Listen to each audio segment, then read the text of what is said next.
Hola, en esta clase vamos a ver el tópico de simulación de problemas de contorno y problemas que se pueden describir con ecuaciones diferenciales parciales para complementar lo que falta de ver de simulación y complementar lo de los problemas de valor inicial para que puedan realizar la evaluación grupal número 3. ¿Ya?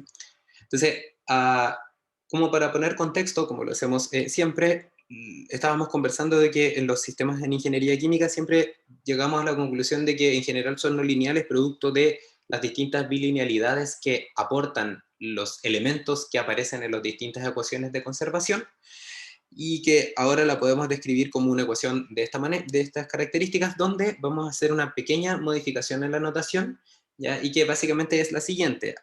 Para estas clases de simulación vamos a considerar que la variable phi corresponde a la variable o al vector de variables incógnitas, las cuales queremos obtener su solución a partir de la simulación, y eso lo vamos a hacer porque ahora vamos a asumir que la variable dependiente puede depender de la la posición en el espacio y generalmente ocupamos una de las posiciones del espacio como X. Entonces, para no confundirnos, lo que vamos a hacer es que vamos a cambiar entonces la notación de la variable incógnita desde X, que lo veníamos haciendo desde el principio del curso, ahora a phi.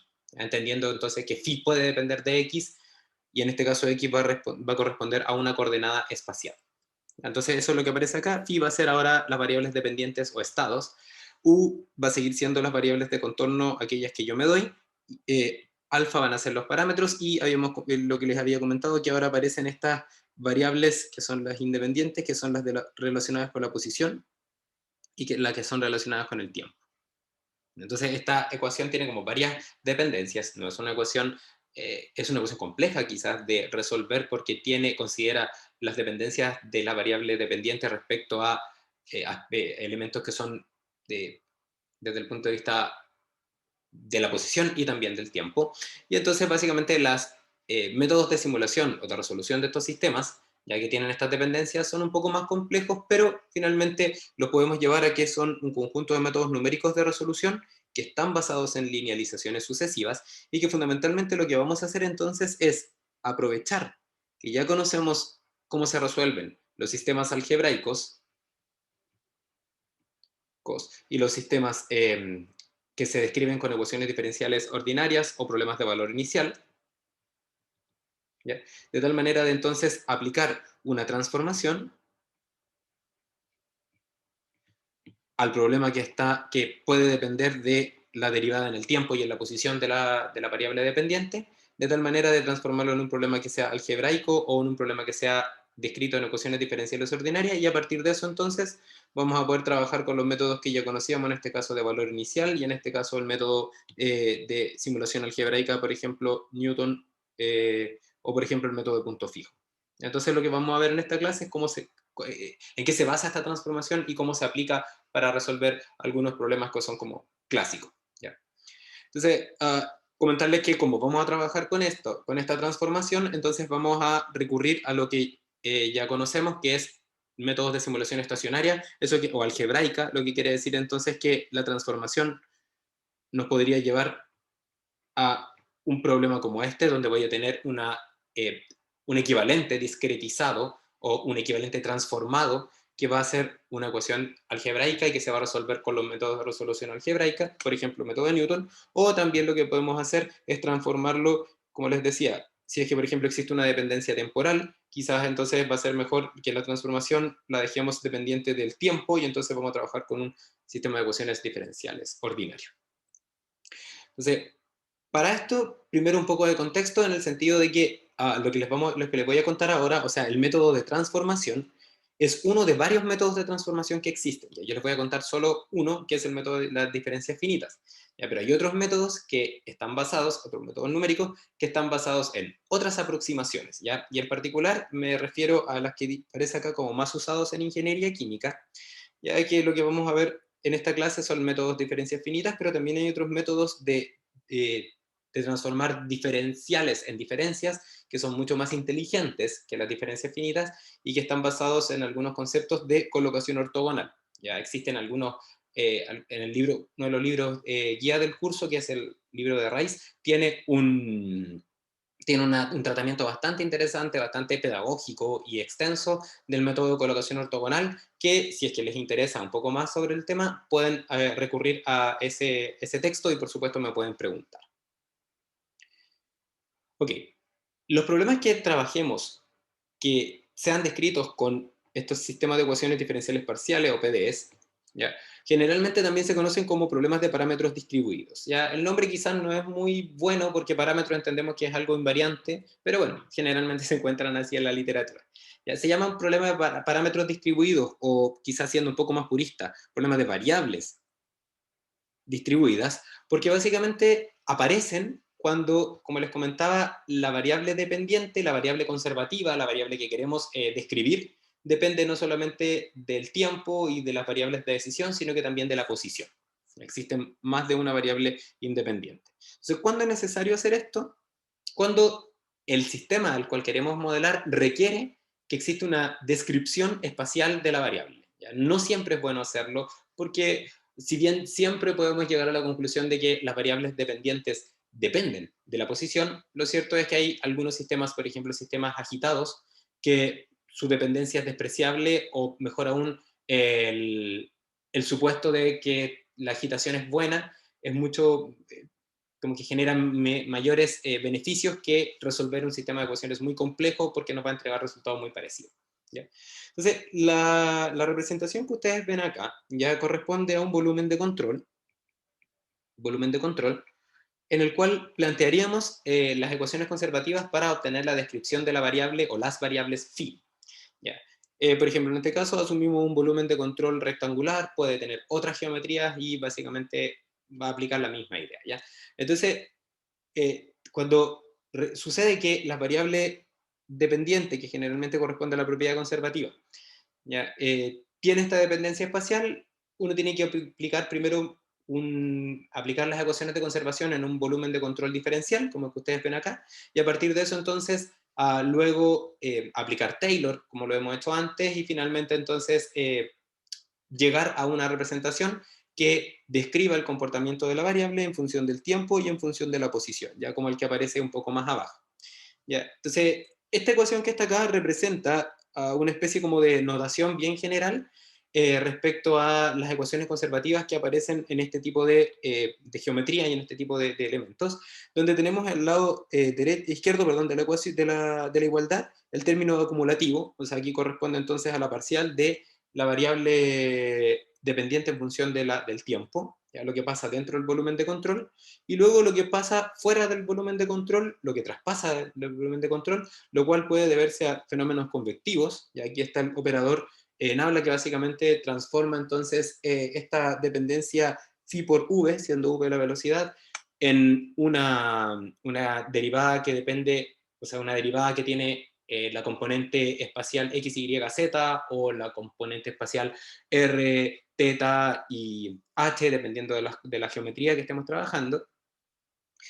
El segundo término corresponde al término de difusión, ya difusivo, los términos relacionados con los flux, ya que también son elementos que traspasan las fronteras del sistema, que a veces pueden ser modelados como fenómenos difusivos tipo Fick, o sea que tienen una expresión de una constante multiplicada por una parcial de la variable conservativa en función de la posición, las distintas posiciones.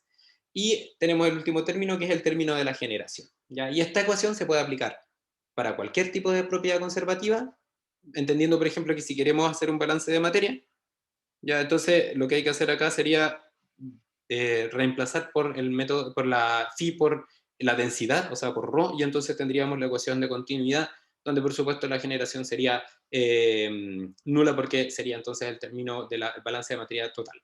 ¿Ya? Si es que, por ejemplo, pensamos en la balance de energía, entonces tendríamos un equivalente que se llama densidad de energía y el otro que se llama densidad de cantidad de movimiento, ¿ya? Los cuales son, si ahora vamos, por ejemplo, a los típicos libros de fenómenos de transporte, como les decía, la densidad másica, o sea, si balance de materia total, entonces reemplazaríamos el phi por el ρ. Si es un término, si estamos haciendo un balance de cantidad de movimiento, entonces tendríamos el término phi, la variable dependiente, sería la velocidad, que sería un vector, multiplicado por v. Perdón, la velocidad, que sería un vector, multiplicado por ρ, que sería un escalar. Eso nos daría entonces tres ecuaciones. perdón, tres dependencias, perdón, del momento. Y claro, por supuesto, tres ecuaciones porque, porque serían tres ecuaciones escalares. Em, Tenemos también el término de la densidad de energía, que sería en este caso un escalar, producto de que la energía es un escalar, y ahí esa sería la expresión de la densidad de energía, donde estaría el término de energía interna por unidad de masa, y entonces aquí tendrían el término relacionado con la energía cinética. Y finalmente, si es que estuviésemos trabajando con un balance de materia por componentes, entonces phi sería equivalente a una densidad parcial, o lo que es lo mismo, una concentración de ello. ¿Ya? Entonces, básicamente, cualquier expresión se puede representar de esta forma, y dejando de lado esto que tiene que ver con la primera parte del curso de modelado, lo que vamos a hacer es pensar que ya tenemos esta ecuación descrita, y lo que vamos a hacer es ver métodos para identificar cómo se pueden resolver. ¿Ok? Entonces, la idea principal del método de las diferencias finitas es que vamos a intentar resolver el sistema de ecuaciones diferenciales parciales con condiciones de contorno, reemplazando el comportamiento continuo de la función dependiente, phi, mediante una aproximación discreta de la misma. ¿Ya? ¿Dónde? En el dominio de las variables independientes. Eso quiere decir, por ejemplo, que si es que los colores que ustedes ven en este rectángulo representan la variación, por ejemplo, de phi en función de la posición x e y, ¿ya? Entonces, lo que vamos a hacer, en vez de conocer una función que resuelve el sistema de ecuaciones que vamos a llegar luego de plantear las propiedades conservativas. Entonces, en vez de conocer la función que describe el comportamiento continuo de la variable discreta o de las variables discretas, lo que vamos a hacer es que, en vez de eso, vamos a conformarnos con obtener algunos valores de esta función en algunos puntos discretos. ¿Ya? Esos puntos discretos van a estar dados por estos puntitos blancos que ustedes ven en este dominio, ya en esta placa, perdón. Y entonces estos puntos blancos quedan descritos a partir de la intersección de la posición en el eje X, en este caso, por ejemplo, la posición XY, con la posición en el eje J, en el eje Y, perdón, que sería Y sub J, por ejemplo. Esa sería la posición. Y la distancia que existe entre los distintos puntos discretizados será equivalente a una distancia constante, que va a ser en el caso de X, delta X, y en el caso de Y, delta Y. ¿Ya? Ese tamaño de discretización va a estar dado por la precisión con la cual vamos a resolver el sistema de ecuaciones, y eso es equivalente a con el número de puntos discretos que yo voy a utilizar para conocer esa función. ¿Ya? Si es que no nos queda completamente claro esto, imagínense que básicamente esto que está acá, esta función que está con los colores hacia atrás, representa una superficie que, por ejemplo, se proyecta hacia afuera de la pantalla, y lo que vamos a hacer nosotras y nosotros es que vamos a conocer, o vamos a conformarnos solamente con conocer los elementos, los puntos que están sobre esa superficie. Y si es que la discretización es buena, o sea, es pequeña, entonces esos puntos van a coincidir perfectamente con aquellos que están en la superficie, y si es que no, van a ser aproximaciones cada vez más malas. ¿Ya? Ok, entonces, uh, la idea de reemplazar el comportamiento continuo de la función dependiente por una aproximación discreta está directamente relacionada con la definición de estos puntos discretos, de estos elementos discretos que ustedes observan en la parte de la derecha de la pantalla, de estos que yo les comentaba, ¿ya? Que están separados por un delta X. ¿Ya? Y básicamente, para entender la idea de la diferencia finita, que es muy sencilla, imagínense que si es que yo resolviera este sistema de ecuaciones, ¿ya?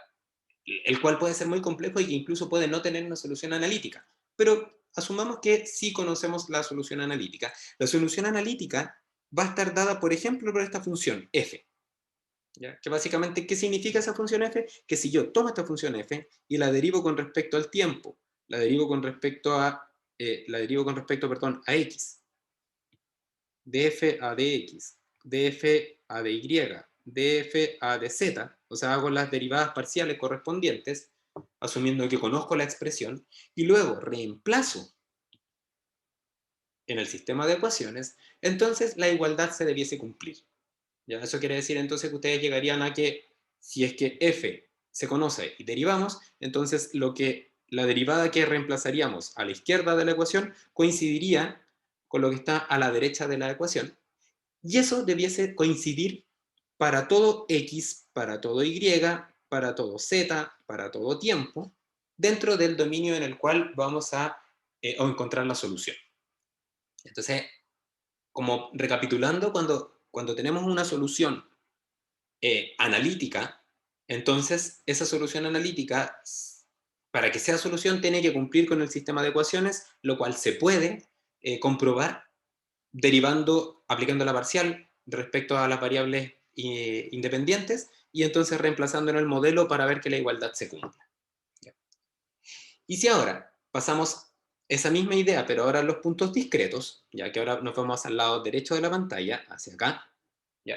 Entonces, si básicamente observamos estos puntos discretos, bueno, vamos a hacer un zoom ahora, esos puntos discretos que están ahí, esos puntos discretos que corresponden a la solución del sistema de ecuaciones, serían equivalentes a, si es que conociéramos la función, obtener entonces el valor de la función en los distintos x, y e y, j que describen los elementos discretos que vamos a definir como aquellos con los cuales yo me conformo con conocer la solución. ¿Ya? Eso implica fundamentalmente que si es que f cumple con el modelo, entonces el valor de los puntos discretos se puede obtener reemplazando el valor de las variables independientes en los elementos discretos que yo defino. O sea, reemplazando en cada x, y, j y, por ejemplo, z sub k, etcétera, si es que tengo más dimensiones, lo cual sería equivalente entonces a obtener este valor de la variable incógnita, ¿ya?, evaluada en los puntos espaciales y, j. Y si tuviésemos una tercera dimensión, por ejemplo, hacia allá, entonces sería la dimensión z, y entonces podríamos definir un índice que representa los puntos discretos en z, que irían desde k igual 1, por ejemplo, hasta k igual nz. O sea, nz puntos discretos. Y básicamente entonces habría que ver como acá. ¿Ya? Y aplicaría la misma idea. Entonces, tomando en cuenta eso, el método de diferencias finitas te dice, asumiendo que conoces el f, entonces el valor de f evaluado en el punto discretizado de la posición es equivalente a este valor que está acá, y asumiendo ahora que este valor de f no se conoce, ¿ya?, entonces nosotros no podríamos, utilizando estos valores que obtenemos acá, en esa ecuación que tenemos ahí, porque no conocemos f y por lo tanto no podemos derivar, ¿ya? Pero podemos utilizar nuestra guía que nos ha servido para sacar la mayoría de los métodos numéricos, que es básicamente considerando que, o asumiendo que el valor que existe entre los distintos puntos discretos, que está separado por un delta x y un delta y, este delta x y este delta y son suficientemente pequeños, entonces si bien yo no conozco el valor de la función, sí sé que si es que nos fijamos en estos puntos que están lo suficientemente cerca, las funciones se pueden aproximar con aproximaciones polinomiales, perdón, o polinómicas, ya, que básicamente son las expansiones de Taylor, y que nos dicen, por ejemplo, que la función, si nos fijamos, por ejemplo, en la variable dependiente, en xy, vamos a ponerlo acá de inmediato, vamos a poner xy, perdón, yj y xy, o sea, el punto este que estoy marcándoles con negro al medio, ¿ya? Ese valor que está ahí, ¿ya?, puede servir como punto de referencia para definir los valores que están a los alrededores, y para eso entonces usamos una aproximación de Taylor.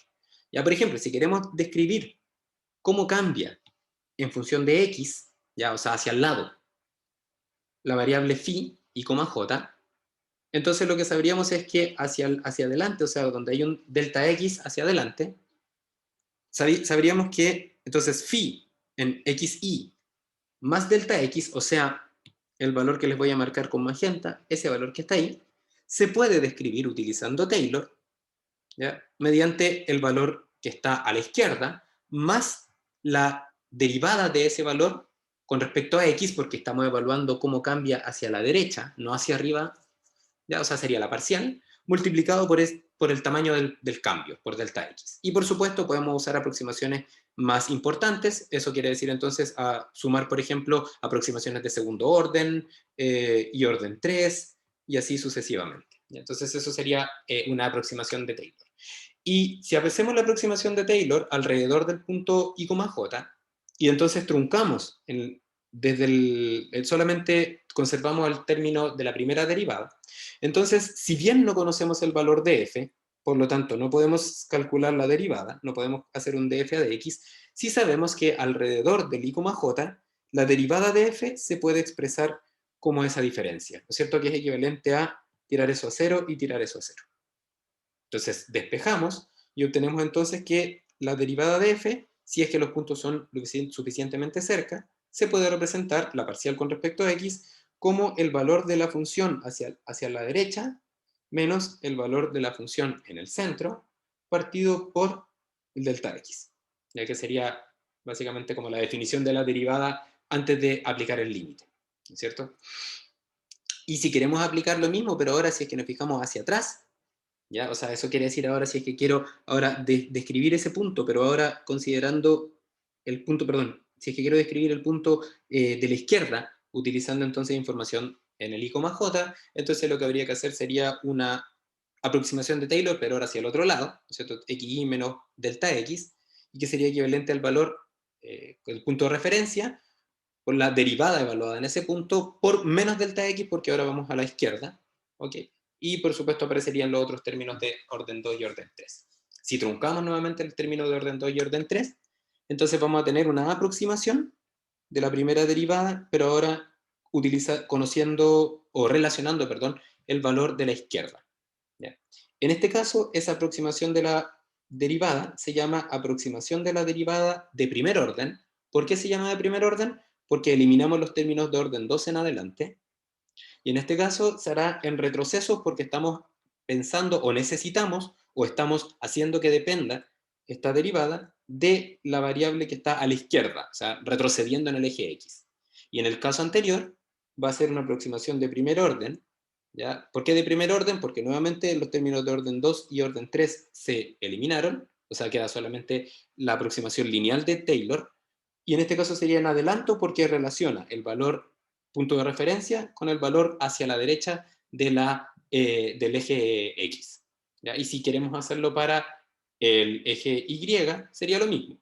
En este caso sería, por ejemplo, de phi a de Y, evaluado en I, J, sería igual a el phi en I, J, menos, y aquí sería el phi en I, J menos 1, porque ahora estaríamos moviéndonos en el eje arriba y abajo, y el J es el índice, y esto partido por delta X.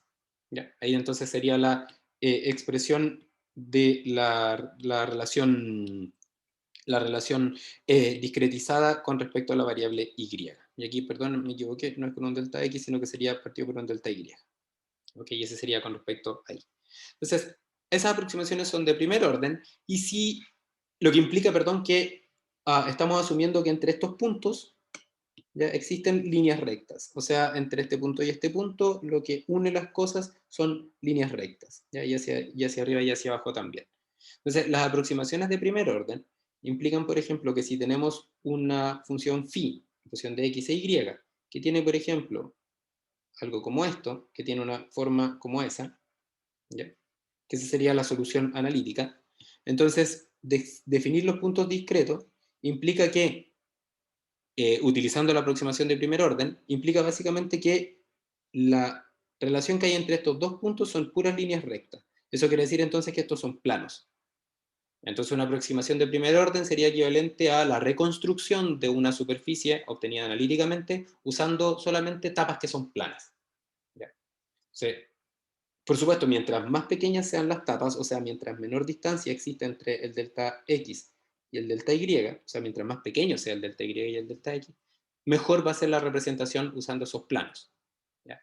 Pero si es que no queremos definir unos delta X muy pequeños, podemos utilizar aproximaciones un poco mejores, ¿ya? Que por ejemplo sería equivalente a decir que estos planos que están acá, en vez de considerarlos como así como, como algo que no tiene la posibilidad, no tiene una curvatura, lo que podríamos hacer es considerar que cada uno de estos planos son realmente superficies que admiten una curvatura de segundo orden.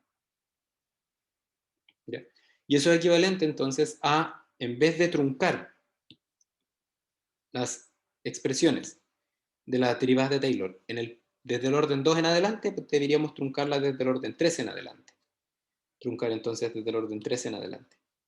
Y entonces a partir de eso podríamos tener una representación de la primera derivada en función de asumir que tenemos una parábola que une ahora los puntos y por lo tanto una superficie que tiene curvatura. Ya, entonces básicamente para hacer eso, truncamos desde el término de tercer orden en adelante y entonces tendríamos una ecuación donde aparece la segunda derivada en retroceso y una ecuación que aparece con la segunda derivada en adelanto. ¿Ya? Si observan, los términos están sumados en ambos casos y entonces lo que podemos hacer es hacer una resta de esos términos de tal forma de que se vayan las segundas derivadas, ¿ya? Si hacemos una resta se van a ir las segundas derivadas y al hacer la resta entonces va a quedar este término con un signo positivo. Entonces como aparece este signo positivo y entonces tenemos este también que es positivo, va a quedar dos veces la derivada.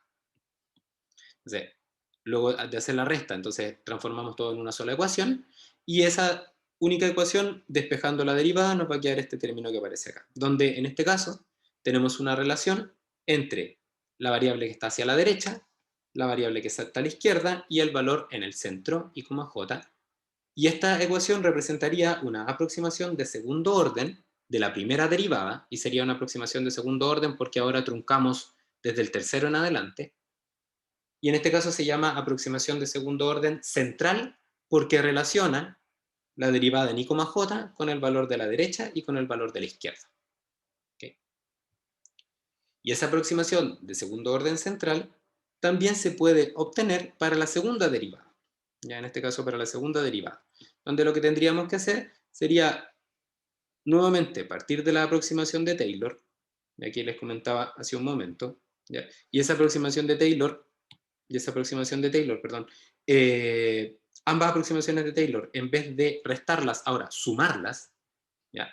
Entonces, al sumarla, se iría la primera derivada porque aparece acá un signo negativo, aparece ahí un signo negativo, por lo tanto se iría esa con esa segunda derivada, y entonces al sumarla aparecería esta variable, delta, la segunda derivada, que aparecería un medio más un medio por el delta x cuadrado. Entonces, básicamente quedaría la segunda derivada por delta x cuadrado, y básicamente despejando la segunda derivada aparecería este término que está acá, donde básicamente esta ecuación representa la discretización, la aproximación de segundo orden de la segunda derivada central. ¿Por qué central? Porque relaciona lo que está en el centro, o sea el i, j, con lo que está a la derecha y con lo que está a la izquierda de la grilla. Y esto ahora fíjense que está dividido por delta x cuadrado, porque ese delta x cuadrado es el que aparece acá. Pueden hacerlo ustedes con calma este despeje algebraico y van a llegar entonces a esas tres expresiones. ¿Ya? Entonces, las tres expresiones que yo les muestro, o realmente las dos, porque lo que vamos a hacer es que vamos a trabajar con la aproximación de la primera derivada y de la segunda derivada, y vamos a hacerlo con aproximaciones de segundo orden, o sea, con las centrales para que tenga una precisión, una buena precisión. Lo que haríamos ahora sería simplemente reemplazar estas derivadas en el modelo. Y al hacer eso, nos vamos a dar cuenta que si reemplazamos en el modelo esas derivadas, van a aparecer solamente términos que no tienen derivadas y que son solamente ecuaciones en diferencias, lo que implica que pasamos de una ecuación diferencial a un conjunto de ecuaciones algebraicas. ¿Ya? Y por supuesto, esas serían las expresiones de la derivada de orden de derivadas centrales. Y por supuesto tenemos que pensar también que cuando resolvemos un sistema de ecuaciones diferenciales parciales, aparte de existir, por ejemplo, las ecuaciones que representan eh, las condiciones de límites, las condiciones iniciales o las condiciones de contorno, ¿ya? También vamos a tener que vamos a tener que discretizar las ecuaciones de contorno cuando ellas dependan de, cuando aparezcan unas derivadas. Por ejemplo, en la gráfica que ustedes ven acá, si quisiéramos resolver este sistema de ecuaciones que describe la evolución espacial y temporal de la temperatura, ¿ya? En, por ejemplo, esta placa de metal, o una placa aislante puede ser, ¿ya? Y que está, está dividiendo el espacio donde existe una fuente calórica del ambiente, ¿ya? Y esa línea representa entonces la evolución espacial de la temperatura, ¿ya? Y que también podría tener una evolución temporal si es que nosotros pensamos que prendimos la llama o pusimos este aislante en un determinado tiempo. Entonces, esa expresión, haciendo los reemplazos correspondientes de la ecuación general o también planteando los balances de energía directamente, se describiría de esta forma, donde tenemos el término de acumulación, y acá estaría el término, en este caso, de conducción en el sólido, ¿ya? Y aparte tendríamos que plantear las condiciones de contorno, ¿ya? Las cuales serían, para x igual 0, ¿no es cierto? Tendríamos que el calor que ingresa, o sea, para este x, el calor que ingresa acá, convectivo, o sea, descrito por el h interno por el delta T, va a ser igual al calor conductivo que pase hacia allá, ¿ya? Y para x igual L, o sea, lo que está al otro lado de la placa, o sea, para x igual L, ¿ya? Tendríamos entonces que el calor conductivo que sale en este límite, contorno, sería igual al calor convectivo que sale hacia el ambiente, y eso sería equivalente a, aquí hay un H externo, sería equivalente entonces a la expresión de conducción igualada a la expresión de convección. Y eso sería para todo el tiempo. Y también tendríamos las condiciones iniciales asumiendo que esta placa estaba a una temperatura inicial a tiempo inicial.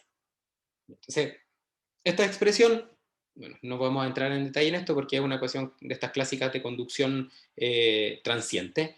Lo interesante acá es que si queremos resolver esto, lo podemos hacer con método analítico porque es una ecuación lineal, pero también lo podemos hacer con métodos numéricos discretizando.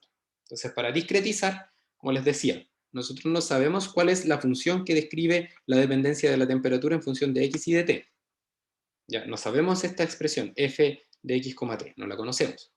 ¿Ya? Pero sí sabemos que si es que conociéramos esa expresión y la evaluamos en x, y, por ejemplo, para todo t, entonces tendría un t de i en función del tiempo. Ya entendiendo que ese t de i realmente es t de x, xi, t. Y eso sería equivalente a reemplazar xi, t. ¿Ya? Entonces, esa expresión que está acá correspondería a la solución, la cual, como les decía, no conozco f, pero no me interesa conocer f, sino me interesa conocer los valores que componen f. Entonces, planteamos que para que esta función resuelva ese sistema de ecuaciones, entonces yo la tendría que reemplazar y se tendría que cumplir esa igualdad, y desde el punto de vista discreto sería equivalente ahora a que la función evaluada, o sea, el ti en función de t, debiese cumplir esta igualdad que está acá, lo que implicaría entonces que la segunda derivada, o sea, la derivada de 2t a de x2, evaluado en i, debiese cumplir con esa expresión que está acá, asumiendo que el delta x, que sería equivalente a nuestra discretización, o sea, los puntos que yo defino como distanciados entre un determinado dominio espacial, sean lo suficientemente pequeños para que la aproximación de Taylor de segundo orden sea válida. Entonces reemplazaríamos este término, que sería una expresión algebraica, y lo reemplazaríamos desde, en este caso, desde i igual 2, ya, o sea, desde el punto discreto, no desde el de más abajo, sino que el que viene después, hasta i igual n-1. ¿Por qué? Porque en los límites en i igual 1 y en i igual n, lo que hay son condiciones de contorno. Entonces, básicamente podríamos definir esta expresión así, donde si reemplazamos la ecuación algebraica, entonces tendríamos una ecuación de derivadas, ecuaciones de derivadas, un sistema de ecuaciones de diferenciales ordinarios, porque si se fijan, cuando TI está fijo, ya cuando el I está fijo, eso quiere decir para una posición fija, la variable TI solamente depende del tiempo, no de la posición, ya, porque eso sería equivalente a decir que ahora T1, T2, hasta Tn son variables que no se van a mover en el espacio y solamente se van a mover en el tiempo. Por eso transformamos algo de derivadas parciales a derivadas totales. Y entonces para la condición de contorno tendríamos que aplicar las discretizaciones correspondientes, ¿ya? Y aquí es donde aparece un problema que yo quisiera comentárselo, ¿ya? Entonces lo voy a hacer para i igual 1 y con el otro va a ser lo mismo, ¿ya? Si ustedes observan, en la condición de contorno para x igual 0, o lo que es lo mismo, para y igual 1, aparece el término donde el calor conductivo es igual al convectivo. Y el calor conductivo se expresa como una parcial de T en función de X. ¿Ya? Entonces yo aquí diría, bueno, tomando en cuenta que aquí aparece una parcial, yo podría aplicar una aproximación de Taylor y voy a aplicar una aproximación de Taylor de segundo orden central, porque la idea es pensar que las cosas se unen con parábolas, porque tiene mayor precisión. Entonces, al hacer eso, ocuparíamos una expresión que sería así: TDI más 1 menos TDI menos 1, ya, lo voy a expresar así: TDI menos 1 partido por 2 delta X. ¿Ya? Y si ustedes observan, y cuando yo tengo i igual 1, aparecería entonces el t de 2, que sería este, el t2 que está acá. Y aparecería también el t de i menos 1, que sería el t0, que no aparece, que está como fuera del dominio, que es una variable que no existe. Entonces, esa aproximación de segundo orden central de la primera derivada no sirve para las condiciones de contorno, ¿ya? Porque está fuera del dominio. Entonces, para eso se utilizan otras aproximaciones de segundo orden que se llaman aproximaciones de segundo orden no centrales, o sea, aproximaciones de segundo orden en adelanto o en retroceso. En este caso tendríamos que ocupar una aproximación de segundo orden en adelanto, ya que necesitamos describir la parcial con respecto a x en y usando i más 1, i más 2 en adelante, porque no existe i menos 1, no existe i menos 2. Entonces, esas expresiones existen, esas expresiones de diferencias finitas existen, están disponibles en la guía que tienen ustedes de ejercicios de esta parte de la materia, y yo simplemente, y aparece la derivación también de cómo se obtienen esas expresiones, y acá simplemente se las voy a mostrar porque las vamos a utilizar. ¿Ya? Entonces, dependiendo del tipo de aproximación que vamos a requerir, ya sea de la primera o de la segunda derivada, usaremos estas expresiones en diferencias para transformar entonces un problema en derivadas en diferencias, usando estas aproximaciones que son de segundo orden. O sea, asumiendo que existen parábolas que unen las cosas. ¿Ya? Y para aplicar de inmediato, porque la idea acá es aplicar, ya, y que luego ustedes también van a tener que aplicarlo con el ejercicio de la ayudantía y luego con una pequeña evaluación que será muy similar a lo que estamos viendo, la idea entonces es aprender a utilizarlo. Y esto es lo que vamos a ver a continuación. El ejemplo que vamos a resolver para aplicar los conceptos de diferencia finita está descrito en este dibujo, en este diagrama, donde básicamente el problema trata de describir un fenómeno que podría ocurrir cuando por efectos de un descuido dejamos abierto un recipiente que se puede contaminar cuando se pone en contacto con él. Entonces básicamente vamos a decir que este recipiente es un recipiente cilíndrico, ¿ya? Contiene a tiempo menor a tiempo cero, o sea, antes de que suceda este descuido, ya, de contaminación, contiene un producto que le vamos a llamar un producto A, el cual se encuentra completamente aislado del oxígeno, que vamos a pensar que el oxígeno es nuestra contaminante, y entonces resulta que justo a tiempo cero se utilizó este producto y entonces entró en contacto el oxígeno con el producto. Entonces, a partir de eso se generó una difusión del oxígeno en este compuesto A, y la idea es identificar cómo cambia la concentración del oxígeno, ¿ya?, en función de la posición, en este caso posición Z, y del tiempo, de tal manera de identificar en cada tiempo en qué posición se encuentra, por ejemplo, una concentración de oxígeno que haría que el producto fuese inutilizable. Entonces, esa sería como la idea del ejemplo que vamos a resolver. Entonces, para eso vamos a aplicar un método método de resolución mediante las diferencias finitas, y entonces vamos a ver un poco cuáles son los pasos que vamos a seguir. ¿Ya? Entonces, lo primero que vamos a hacer es que vamos a partir de lo más general a lo más particular. ¿Ya? Y lo más general de todo va a ser primero definir una notación que nos va a servir en adelante, y esa notación vamos a primero a asumir que la variable independiente se mueve entre un límite inferior 0 y un límite superior 1, cada una de ellas. Si hay más de una, vamos a asumir eso. Si es que no están en ese dominio, no pasa nada. También se puede hacer con otros, con dominios que no sean entre 0 y 1, pero se pueden generar inestabilidades numéricas cuando, por ejemplo, los órdenes de magnitud de las variables independientes son distintas. Entonces la idea es llevarlo a ese orden. Ok, entonces, si tenemos entonces este dominio que se encuentra entre 0 y 1, o un dominio que se encuentra entre otros números, pero que sean comparables cuando tenemos más de una variable independiente espacial, entonces lo que vamos a hacer a continuación va a ser definir la malla discreta, que es básicamente los elementos discretos en los cuales vamos a solucionar las ecuaciones, ¿ya? Que es donde se valora la función, y para eso entonces la malla discreta tiene un elemento que es característico que corresponde a la distancia entre cada punto discreto, el cual se obtiene con esa ecuación, que sería el intervalo de la variable en cuestión, por ejemplo la variable x, partido por el número de puntos discretos menos 1. O sea, tenemos que definir el número de puntos discretos. Y también vamos a definir como notación, ya que los puntos discretos de la variable incógnita van a ser phi con un subíndice. ¿Ya? Si tenemos una sola variable espacial, vamos a usar un subíndice. Si tenemos dos variables espaciales, vamos a usar dos. Y si tenemos tres, por supuesto, tres variables, tres subíndices. ¿Ya?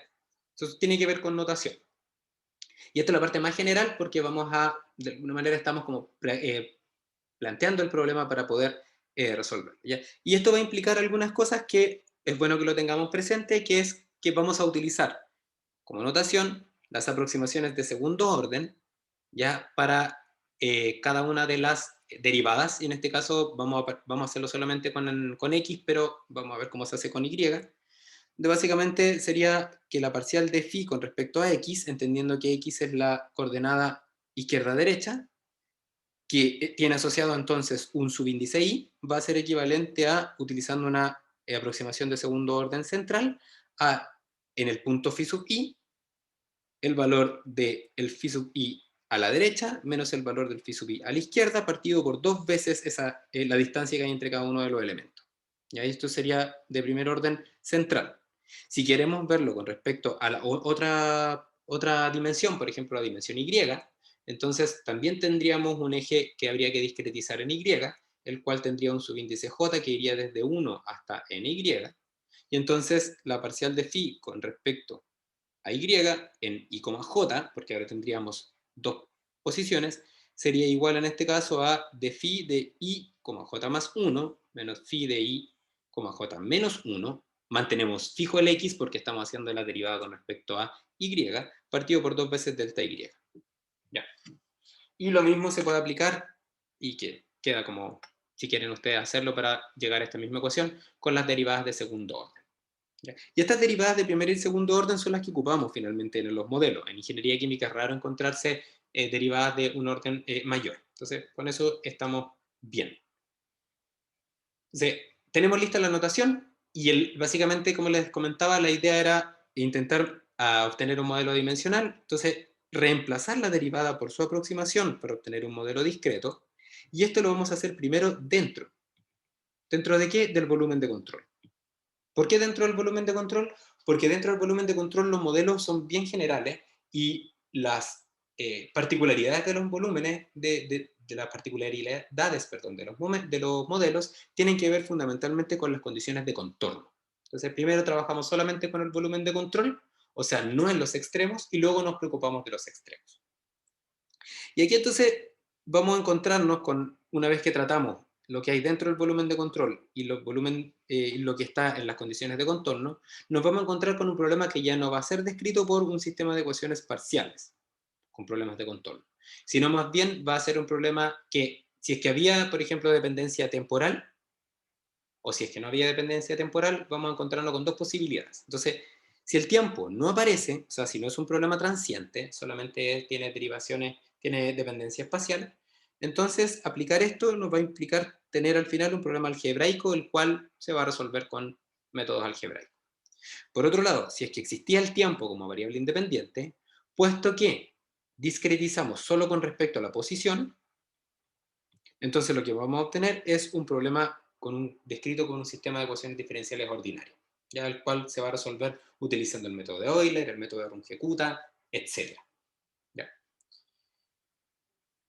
Y ahora sí, o sea, teniendo en claro eso, que básicamente recuerden que lo que más relevante es notación, tenemos que definir la malla, o la distancia que hay entre los elementos, y a partir de eso entonces fijarnos primero dentro del volumen de control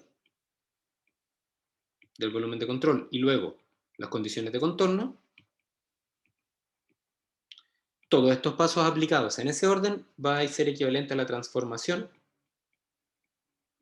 ya que nos va a permitir resolver el sistema de ecuaciones. ¿Ya? Entonces, volviendo al ejemplo que yo les comentaba, tenemos la descripción de este proceso que queremos simular para, por ejemplo, identificar en qué posición para un tiempo determinado se encuentra la concentración permitida para poder seguir ocupando el frasco este con el reactivo de interés. O sea, por ejemplo, si acá se encuentra, si estamos a un tiempo t, entonces queremos saber en qué altura tenemos una concentración, por ejemplo, crítica. Tal que sabemos que si es que la concentración es menor a la crítica, podemos usar todavía el reactivo, y eso implicaría, ¿por qué sería importante eso? Porque a partir de eso podríamos definir cuánto tenemos que remover de este reactivo, y luego tapar el recipiente aplicándole nitrógeno, por ejemplo, para que no se siguiera contaminando. ¿Ya? Porque básicamente la concentración de lo que está dentro todavía permitiría usar el producto. ¿Ya?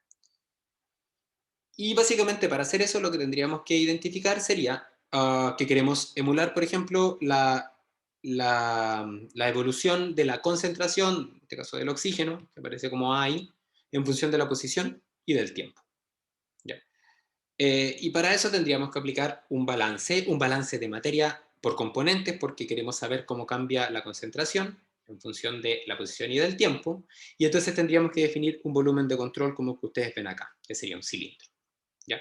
El cual nos daríamos cuenta que, por ejemplo, al ser un líquido esto, la difusión o el término que se relaciona con la entrada y salida del contaminante dentro del volumen de control, o sea, por los límites del volumen de control, estaría dado por un flux Na, que se llama este Na que ustedes ocupan habitualmente, que sería, por ejemplo, kilogramos de O2 partido por el área, multiplicado por el área.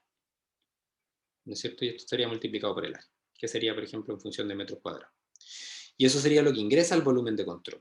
Y lo que sale del volumen de control sería lo mismo, pero ahora aplicado en Z más delta Z, entendiendo que esto está aplicado al mismo tiempo, porque cuando nos fijamos en los volúmenes de control, lo que atraviesa los volúmenes de control es a un tiempo fijo, ¿no es cierto? Y también, acordándose de las primeras clases de modelado, lo que también podemos tener claro es que usando Taylor, esa expresión se puede dejar en función solamente de t, ¿no? De z más delta z, ¿ya? Como usando esta expansión de Taylor en z.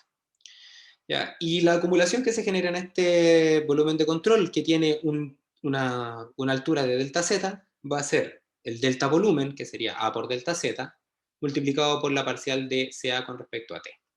Entonces, si ahora nos acordamos, por ejemplo, que Na se puede describir con un menos dCA a de t, a de z, perdón, multiplicado por un término difusivo, y lo reemplazamos, entonces vamos a tener finalmente una expresión, como lo que ustedes ven acá, donde tenemos fundamentalmente que la acumulación, en todo el dominio ahora, ¿ya? Va a ser igual a el cambio, el flux, en este caso el cambio del flux con respecto a z, ¿ya? Debido al fenómeno difusivo. ¿Ya? Y esta ecuación que está acá representa entonces el fenómeno de difusión, la cual tiene que ser complementada con condiciones iniciales, porque tenemos dependencia del tiempo, y con condiciones de contorno, porque tenemos dependencia espacial. Entonces, ¿cuáles son las condiciones iniciales? Podemos decir, por ejemplo, que, o mejor, vamos a partir de las condiciones de contorno, que son más fáciles. ¿Cuáles son las condiciones de contorno? Vamos a partir diciendo, por ejemplo, que a z igual 0, ¿ya? Los contornos son en los límites de los elementos espaciales.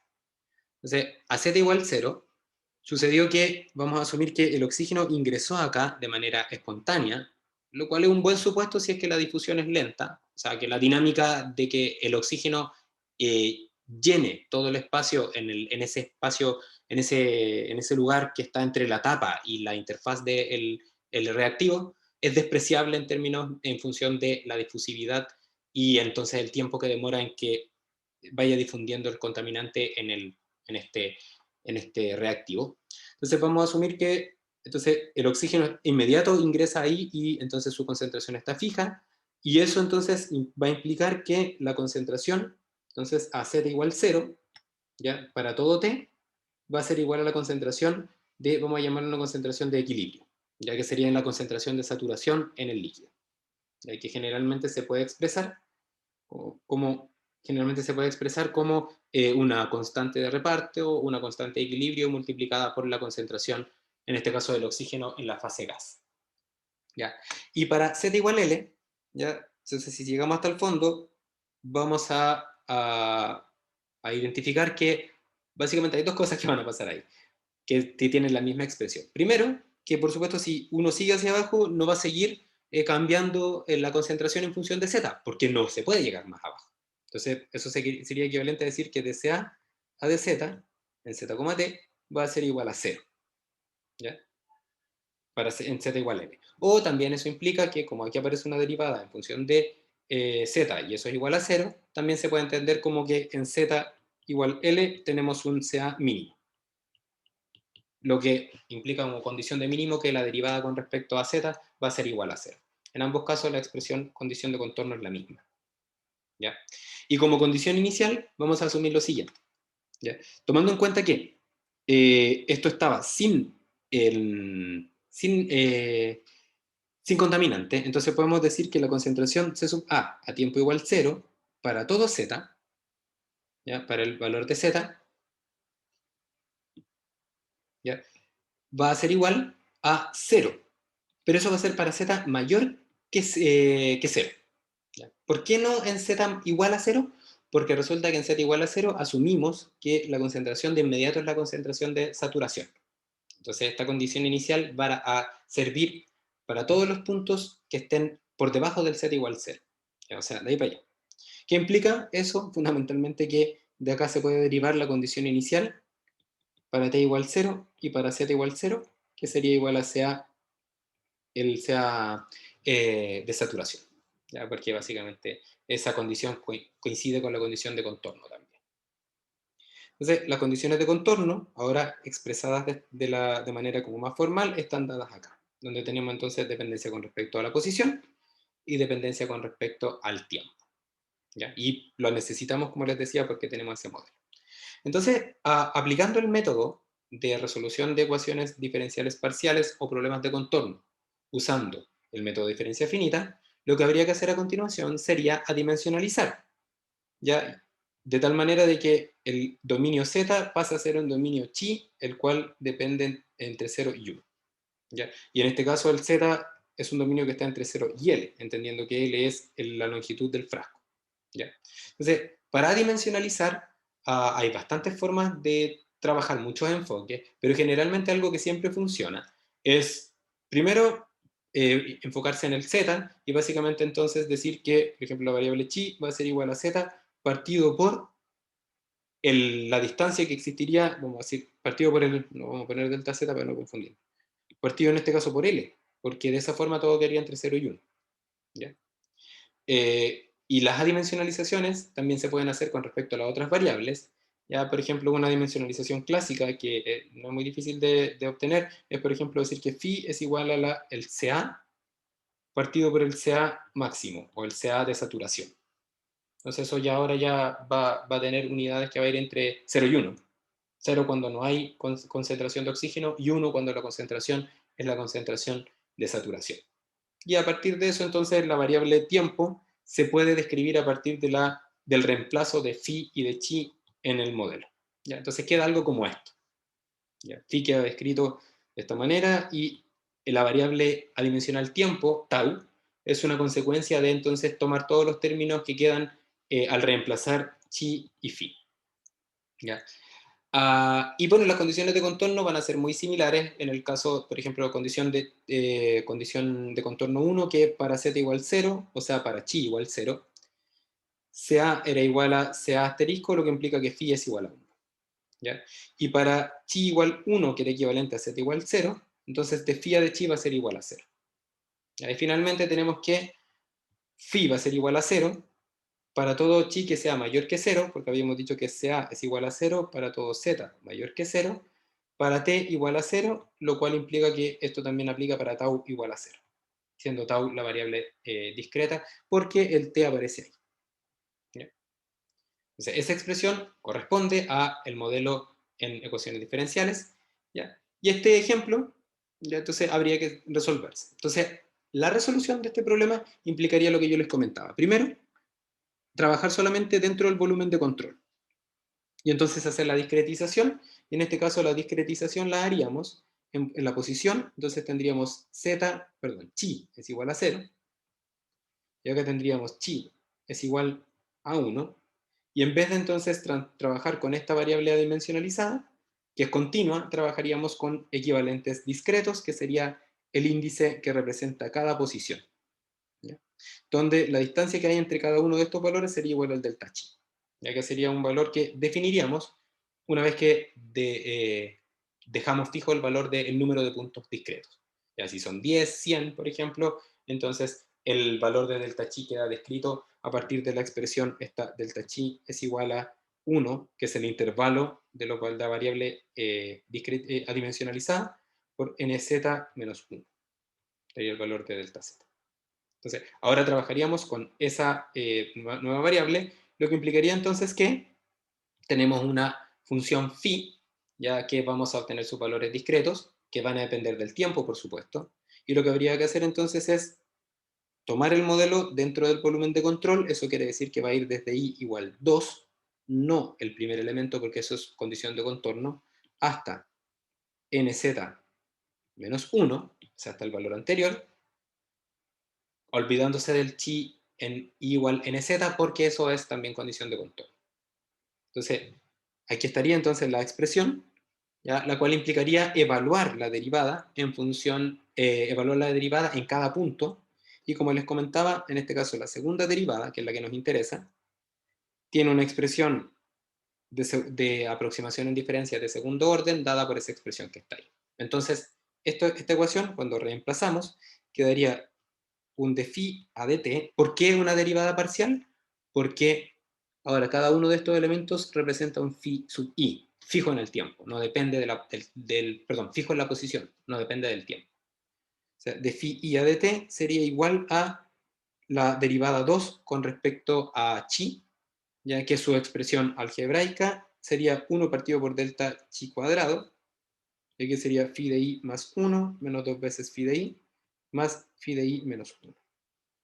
¿Ya? Y esa expresión va a ser válida desde i igual 2 hasta nz menos 1, o sea, dentro del volumen de control, ya que esa expresión que está acá.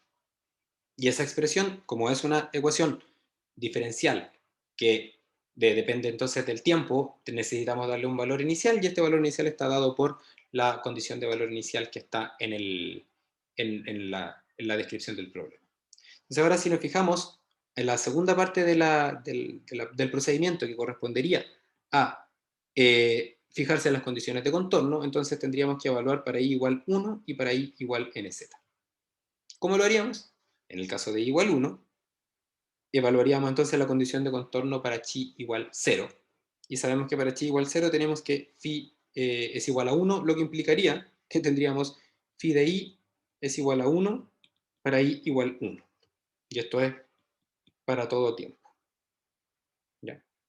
Y en este caso, la segunda condición, que es la que me interesa más, sería entonces de phi de chi es igual a 0, cuando chi vale 1, lo que sería equivalente a una expresión que tome en consideración la dependencia de chi con respecto, perdón, la dependencia de phi con respecto a chi, la primera derivada, evaluada en i igual nz.